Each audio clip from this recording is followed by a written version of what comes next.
आगे बढ़ेंगे, बात करेंगे किसानों का आंदोलन अब नाकाबिले बर्दाश्त हुआ।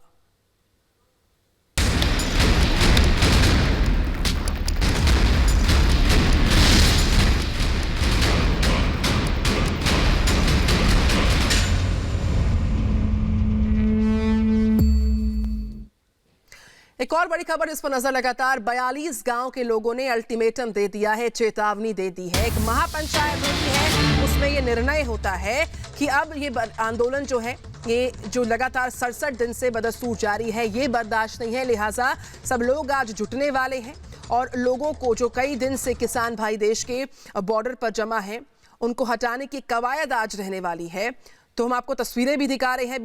बीते 67 दिन से आंदोलन और आंदोलन के नाम पर जब हुड़दंग बढ़ जाता है तो ये पूरी स्थिति जो है नाकाबिले बर्दाश्त हो जाती है। और हम बात कर रहे हैं 42 गांव की जो महापंचायत होती है, उसमें लोग जुटते हैं और इस निर्णय तक पहुंचते हैं कि अब हम इनको टिकने नहीं देंगे, अब हम इनको और बैठने नहीं देंगे।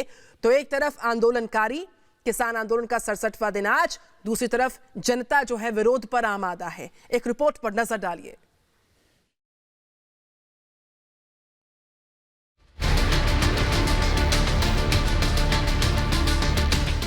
किसान आंदोलन का 67वां दिन है। किसान अपनी मांगों को लेकर दिल्ली की सीमाओं पर डटे हुए हैं।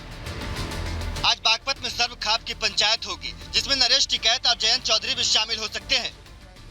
वहीं दिल्ली की सीमाओं पर बैठे आंदोलनकारियों से स्थानीय लोग परेशान हो गए हैं। आज शाहजहांपुर बॉर्डर पर हाईवे से किसानों को ग्रामीण हटाएंगे। दोपहर करीब 11:30 बजे विरोध करने के लिए बॉर्डर पर 42 गाँव के लोग पहुँचेंगे। आपको बता दें कि राजस्थान और हरियाणा सीमा पर अलवर जिले के शाहजहांपुर में दिल्ली जयपुर हाईवे पर पड़ाव डालकर बैठे किसानों को वहां से हटाने को लेकर शुक्रवार को आसपास के 42 गांव की महापंचायत हुई। शाहजहांपुर के पास जयसिंहपुर गांव में महापंचायत हुई थी, जिसमें राजस्थान और हरियाणा के बॉर्डर इलाके के 42 गाँव के ग्रामीण शामिल हुए। महापंचायत में यह फैसला लिया गया था कि हाईवे से किसानों को हटाया जाएगा।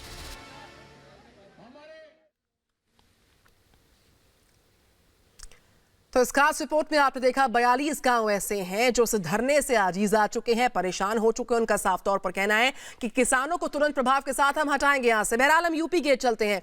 सृष्टि पांडे वहां से लाइव रिपोर्ट करिए। सृष्टि, प्रधानमंत्री नरेंद्र मोदी का दो टूक कहना है, एक आश्वासन है कि संवाद ही इस समस्या का समाधान है और सरकार सिर्फ एक फोन कॉल दूरी पर बैठी है। लिहाजा तस्वीर बहुत निर्णायक हो सकती है, हालात बेहतर हो सकते हैं। एक फोन कॉल की दूरी पर है सरकार। ये आश्वासन कितनी दूर तक गया है किसानों में प्रधानमंत्री का? बिल्कुल जाहिर तौर पर देखिए निधि, ये आश्वासन कितनी दूर तक गया है, ये बात आप इसी बात से समझ सकती हैं कि एक बार फिर से राकेश टिकैत के और नरेश टिकैत के सुर पूरी तरीके से बदले हुए दिखाई दिए थे। राकेश टिकैत ने स्वागत किया था प्रधानमंत्री की इस बात का और ये बात भी कही थी कि हम भी बातचीत का रास्ता ही चाहते हैं। और सुबह ही नरेश टिकैत का भी ये बड़ा बयान निकलकर सामने आया था, जो जानकारी मिल पा रही थी कि उन्होंने कहा कि प्रधानमंत्री और सरकार हमसे बातचीत करने के लिए तैयार है। 2 से 4 दिन में या हफ्ते भर में धरना उठ भी सकता है अगर कोई निर्णायक फैसला हो तब। तो सबसे बड़ी बात आप ये समझिए कि प्रधानमंत्री का इस पूरे मामले में हस्तक्षेप, क्योंकि लगातार किसान यही बात रट्टा लगाए बैठे थे कि प्रधानमंत्री जो जिम्मेदार है वो हमसे बातचीत क्यों नहीं करते हैं, और विपक्ष भी ये सवाल खड़े कर रहा था। और प्रधानमंत्री अब सीधे अगर ये आपको आश्वस्त करते हैं कि आप इस बीच एक और बड़ी जानकारी आ रही है, मैं फिर से लौटूंगी। सृष्टि पांडे यूपी गेट से लाइव रिपोर्ट कर रही है। इस बीच प्रकाश जावड़ेकर का एक अहम बयान सामने आया है कि शांतिपूर्ण समझौते की उम्मीद हम करते हैं। प्रधानमंत्री नरेंद्र मोदी ने जिस तरीके से बयान दिया, एक बार फिर से जो समाधान का संकेत जारी हुआ संवाद के जरिए और शांतिपूर्वक समझौता जो है उसकी उम्मीद इसी के साथ बढ़ती हुई। पीएम ने यह आश्वासन दिया कि नए कानून को लेकर संवाद से समाधान हो जाएगा। सरकार सिर्फ एक फोन कॉल की दूरी पर है और उसको लेकर एक बयान सामने आया है प्रकाश जावड़ेकर का। किसान आंदोलन पर शांतिपूर्वक समझौता समाधान है, उम्मीद इसकी बरकरार है।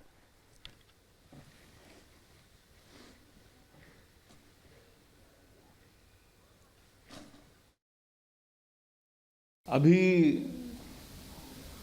मुझे हमेशा शांतिपूर्ण समझौते का विश्वास रहता है और प्रधानमंत्री जी ने कल जो घोषणा की है वो बेहद अहम है, इतना ही आज मैं कहूँगा।